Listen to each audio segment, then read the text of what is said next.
2026 में एक हलचल होने वाला है जिसमें सभी लोग परेशान हैं और सबसे ज्यादा परेशान है जब नगर पंचायत का चुनाव नजदीक है, जो कि होना था आपका 2025 में, लेकिन ये टल गया। अब 2026 में होने का चांसेस 100% है। 3 महीना की तो बात है, लेकिन इस 3 महीने के दरमियान में सबसे ज्यादा अगर परेशान और कंफ्यूज है तो वो है जनता। कौन है मेरा सही प्रत्याशी, किसे हम चुने? वादा सभी लोग करते हैं लेकिन निभाता कोई नहीं है। आज तक निरसा विधानसभा का जो पोजीशन है वो देखने लायक है। कोई भी मुद्दा उठा के देख लीजिए, सब मुद्दा में कहीं ना कहीं खामी है, कहीं ना कहीं घोटाला है और कहीं ना कहीं बहुत बड़ा स्कैम है। और जनता के साथ साथ सबसे ज्यादा यहाँ का नौजवान जूझ रहा है, क्योंकि उसके पास रोजगार नाम का चीज नहीं है। विधायक से लेकर के आपका सांसद तक सब लगता है उसी कटघरे में खड़े हैं। सिर्फ अपना वोट की राजनीति के लिए वो अपना एजेंडा तैयार करते हैं कुछ दिनों के लिए, लालच, लॉलीपॉप, और उसके बाद गधे के सर से जैसे सींग गायब होता है वैसे ही गायब हो जाता है और जनता खोजते रहती है। शायद वो जो वादा हुआ था, किया गया था मेरे लिए, मेरे हित के लिए, शायद मुझे मिल जाए, लेकिन फिलहाल तो मिला नहीं। अब नगर पंचायत का चुनाव है, अब इसमें कौन अध्यक्ष बनेगा और कौन जनता का दुख दर्द में शामिल होगा और उसको संभालेगा, बहुत बड़ी बात है और ये जनता के लिए ही सवाल है। इस बार अगर जनता चूकती है तो फिर जनता 5 साल के लिए उसी कटघरे में आके खड़ा हो जाएगा। फिर जो है निरसा विधानसभा 5 साल पीछे चला जाएगा, गति 5 साल रुक जाएगी। आइए जरा मिलते हैं ऐसे सक्सेस से जो जुझारू हैं, कर्मठ हैं, जोशीले हैं और जुबान के पक्के हैं, निर्भीक हैं, निडर हैं।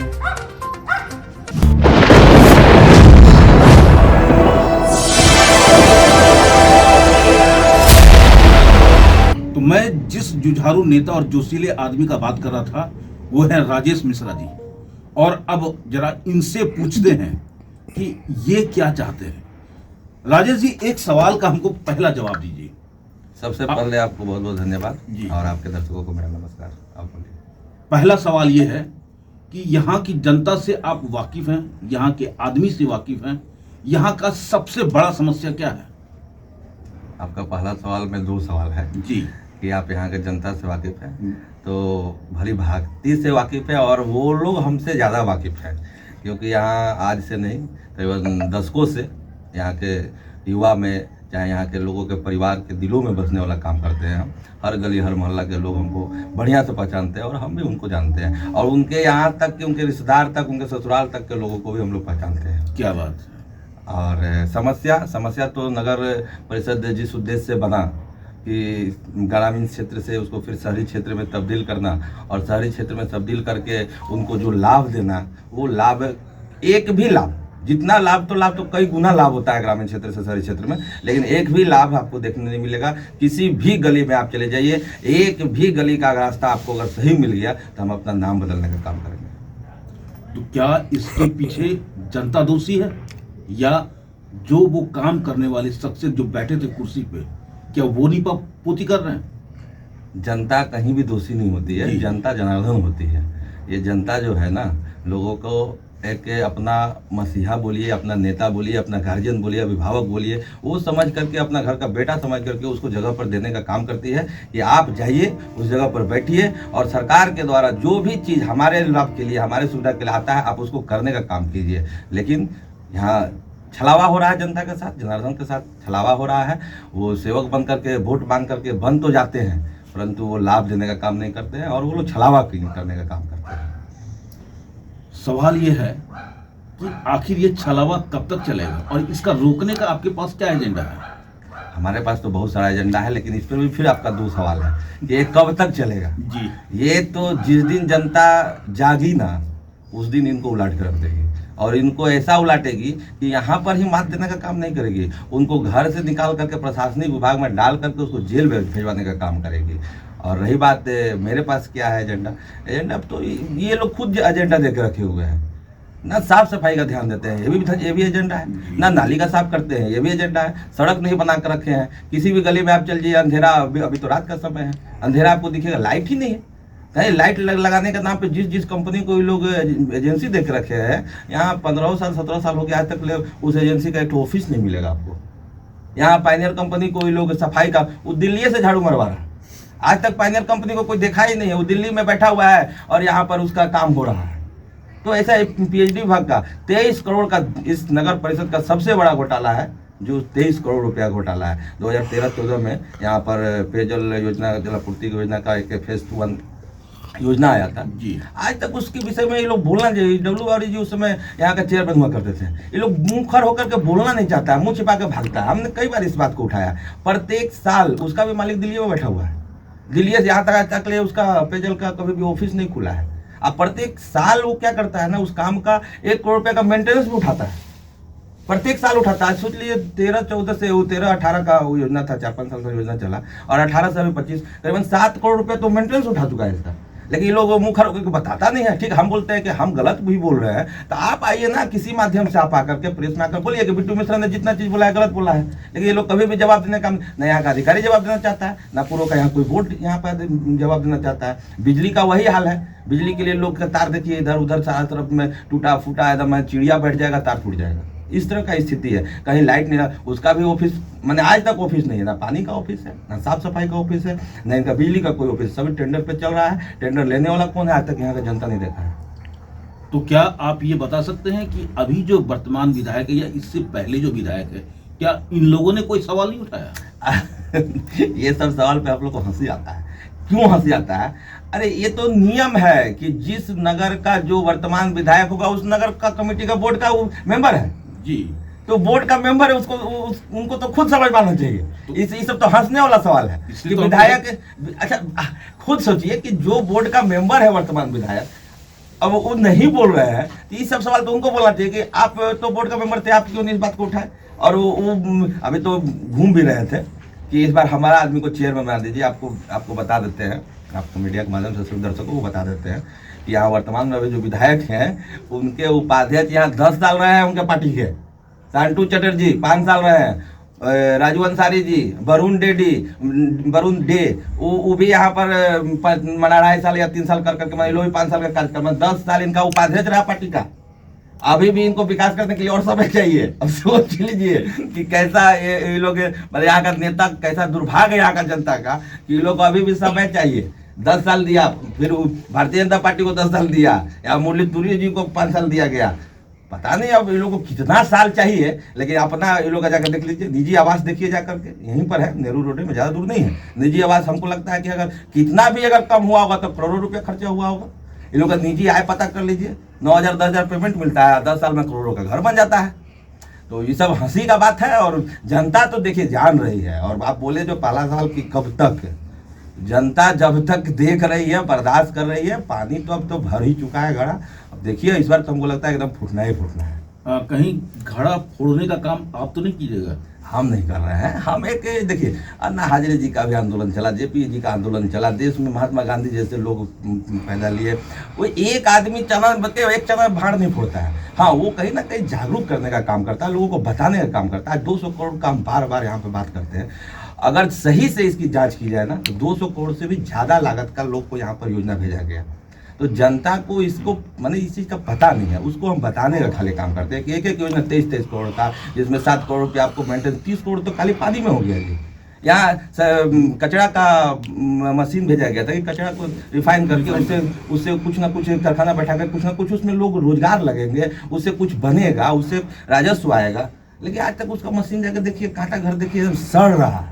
तो इस प्रकार बहुत सारा, मैंने करोड़ों रुपया। बिट्टू जी, मैं घूम फिर करके फिर उसी सवाल पे आता हूँ कि यहाँ के जनता को रोजगार नहीं मिला है। यहाँ के नवयुवक अभी भी भटक रहे हैं, विस्थापित हो रहे हैं। और अभी आपने रोजगार की बात की कि उनको रोजगार इस कारण से नहीं मिल रहा है। ऐसे कितने मुद्दे हैं जिसकी वजह से यहाँ की जो नौजवान लोग हैं जो बेचारे टैलेंटेड हैं, शिक्षित हैं और वो सक्षम है काम करने के लिए, लेकिन उनको काम नहीं दिया जा रहा है।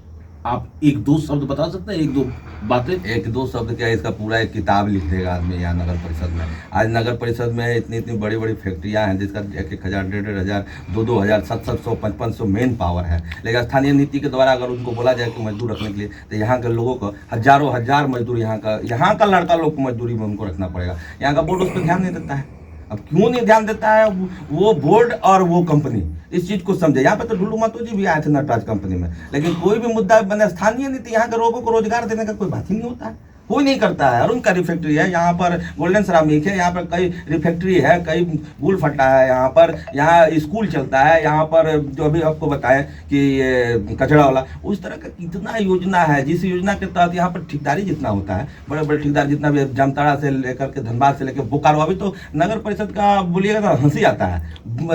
अभी चूना और पोचारा करने का काम, अब ईओ मैडम बोकारो चास से आई, अब बोलने पर लगेगा कि ब्लेम डाल रहा है, लेकिन चास से इनका ट्रांसफर के यहाँ आई है और ठेकेदार भी चास से आकर के यहाँ पोचारा कर रहा है।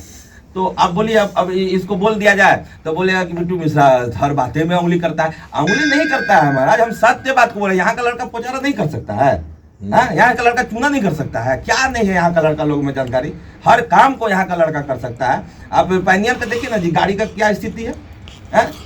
कभी ये लोग ये बताने का कोशिश नहीं किया है कि हमारे नगर में 21 वार्ड है, तो 21 वार्ड में हमारा सफाई कर्मी कितना है, आज तक बताने का काम नहीं करता है। सफाई में हमारा कचरा उठाने के लिए कितना कचरा गाड़ी चलता है, कभी बताने का काम नहीं करता है ये लोग। बोलिए तो हम लोग जैसा यार युवा है तो अग्रेसिव तो हो ही जाएंगे, और अग्रेसिव होकर के कोई, हम तो उचित बात को बात करते हैं, कोई गाली गलौज आपके साथ जिंदगी का तो काम करते नहीं है, लेकिन ये लोग मुँह छिपाने का काम करता है। और रोजगार तो बहुत बड़ा मुद्दा है और यहाँ के लोगों को यहीं पर रोजगार मिलने का काम होगा, लेकिन इन जैसे निकम्मा लोग को राज्य में कभी नहीं होगा। इन लोग का सिर्फ अपना खाना पूर्ति करना है। मैं उस पॉइंट को दोहराना चाहता हूं, जब हमारे सांसद जी आए थे नटराज कंपनी से बात करने के लिए, तो फिर क्या हुआ, वो बात जीरो हो गया या बात बनी, रोजगार मिला?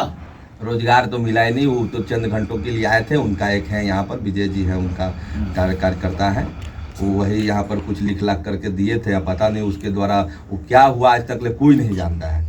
सांसद जी तो आए अपना 4-5 गाड़ी लेकर के, 10 आदमी लेकर कार्यकर्ता है, यही उनका पार्टी का भी है, उनका पर्सनल भी है, लोग उनका अपना टाइगर फोर्स भी चलता है, बस वो फोर्स के द्वारा फोर्स वाला काम करते हैं। और सांसद जी के बारे में क्या बोलना है, अभी तो आप पूरा वो जिला ही ले ले हैं, वो तो जिला हिलावन सांसद हैं, उनका बारे में अब ज़्यादा विशेष बोलने का जरूरत है। हर मीडिया में आप उनका देखिएगा, कभी अनूप सिंह को उल्टा बोल देते हैं, कभी PN सिंह को बोल देते हैं, कभी राजू सिन्हा को, कभी निशिकांत, वो तो दूसरे को छोड़िए ना, उन तो अपने लोग को ही दिन रात बोलते रहते हैं। इसलिए सांसद जी का ठीक है, उद्धूत बात है हम लोग के लिए, सांसद है उनको प्रणाम, बढ़िया है, लेकिन कब तक वो भी बढ़िया बने रहे इसके लिए उनको भी अभी बहुत संघर्ष करना पड़ेगा, क्योंकि ये जो स्थिति है सांसद जी का, एक नटराज का बात नहीं है, बहुत सारा है। हमारे यहाँ निरसा गोविंदनाथपुर का स्थिति देख लीजिए, उनके बैनर तले वहाँ का जो आदमी लड़ा, उनको जवाब हम आपके माध्यम से बोलते हैं, उनका बैनर तले जो उनका आदमी लड़ा मनोज सिंह, आज उनका बैनर में क्यों नहीं है? आज मजदूर यूनियन दूसरे का बैनर में क्यों कर रहा है? ये तो सवाल है ना। बिल्कुल सवाल। 1.5 महीने से 2 महीने आपके बैनर तले लड़के आपका बैनर को छोड़ दिया, मजदूर यूनियन जाकर के दूसरा बैनर का थाम लिया। सांसद जी का तो अपने लोग क्या ठीक है चल रहा है, लेकिन कोई भी लाभ नहीं जनता को मिल रहा है, खास करके चिरकुंडा निरसा के लोग को, जनता को कोई लाभ नहीं मिल रहा है। ये बात तो स्पष्ट हो गई है कि विधायक और सांसद जी का रोल यहाँ कुछ नहीं है, या अगर रोल है, कुर्सी है, तो कहीं ना कहीं वो रोल मैनेज हो रहा है, जिसकी वजह से निरसा की जनता जो है, यहाँ की नौजवान जो है, अभी भी पिसते नजर आ रहे हैं। अब सवाल है कि ये पिसने का जो प्रक्रिया है कब तक चलेगा, ये आपने स्पष्टीकरण थोड़ा सा किया है। अब एक सवाल का छोटा जवाब दीजिएगा कि जनता से क्या अपील करना चाहते हैं आप? जनता से एक ही अपील है और वो बहुत ही छोटा है, जागरूक। आप जागरूक होइए। हम लोग घर बैठे गांधी जी को गाली दे देते हैं, लेकिन हम लोग अपने पंचायत में, और ख़ास करके पंचायत को भी छोड़ दिए, अपने मोहल्ला में भी अगर एक चबूतरा बनता है ना, तो हम लोग इंजीनियर से भी सवाल नहीं करते हैं कि इसका एस्टीमेट क्या है और एस्टीमेट के तहत ये काम हो रहा है कि नहीं। तो इस प्रकार से आपके नज़र के सामने नगर में जितने भी, चाहे विधानसभा हो, जितने भी लोग हैं, आपके घर के, आपके अगल बगल में ही योजना आती है। हर जगह के लोग ही अगर जागरूक हो जाए, सवाल करने लगे ना, बस सारा माने कि मसला जो है एकदम हल हो जाएगा। और किसी भी नेता को, किसी भी अधिकारी को चोरी करने में, भ्रष्टाचार करने में, गलत काम करने में उनको डर लगना शुरू हो जाएगा। और जितने भी यहाँ पर अधिकारी हैं और ये नेता लोग हैं ना, ये सब नौकर है जनता के। कोई भी व्यक्ति, आप एक ही समझिए ना कि आपको कहा जाता है नौकरी, मतलब आप जनता के लिए नौकर हैं। बिल्कुल, आप नेता हैं, द्वार द्वार क्यों जाते हैं? आप हमारे सेवक हैं। तो एक शब्द में ही अपील करेंगे तमाम जनता से, चिरकुंडा के साथ साथ तमाम जनता से आपके माध्यम से अपील करेंगे कि जनता जनार्दन आप जागरूक होइए। जागरूक बहुत होना जरूरी है। बहुत बहुत धन्यवाद आपका। तो आपने देखा कि बिट्टू मिश्रा जी जनता को जागरूक करना चाहते, वोट नहीं मांग रहे हैं आपसे, ना ही ये कह रहे हैं कि मुझे चुन लो। इनका एक ही उद्देश्य है कि यहाँ पे जो भ्रष्टाचार का जो साम्राज्य फैला हुआ है वो साम्राज्य खत्म हो जाए। जब तक जनता जागरूक नहीं होगी तब तक किसी तरह का कोई विकास नहीं होगा और यूं ही जनता पिसती रहेगी और बिचौलिए खाते रहेंगे। उसका धन बढ़ेगा, आपका कुछ नहीं बढ़ने वाला है। आप देख रहे हैं सब पर नजर। धन्यवाद। माधव अपार्टमेंट हीरापुर धनबाद स्थित चंदन स्टूडियो कई राज्य स्तरीय फोटो प्रतियोगिता में विजेता रह चुके हैं एवं राज्यपाल से भी सम्मानित हो चुके हैं। चंदन स्टूडियो शादी ब्याह के फोटो वीडियो को एक्सपर्ट टीम मेंबर्स एडवांस कैमरे एवं लेटेस्ट टेक्निक से करते हैं। हमारे यहाँ video editing, photo retouching, black and white photo से कलर फोटो, नेगेटिव से पॉजिटिव फोटो, पुराने कैसेट सीडी से पेन ड्राइव में कन्वर्ट, धुंधला फोटो को नया फोटो तैयार करना, न खराब होने वाला बेहतरीन तरीके का हर साइज में फोटो लैमिनेशन के अलावा सब्लिमेशन प्रोडक्ट जैसे coffee mug, water bottle, T shirt, cushion, घूमने वाले फोटो फ्रेम, एल्बम व अन्य आइटम भी हमारे यहाँ उपलब्ध है। हमारा पता Chandan studio Madhav apartment near SBI ATM Hirapur Dhanbad. Phone number 9431162737 एवं 7004043418। आप देख रहे हैं सब पर नजर। धन्यवाद।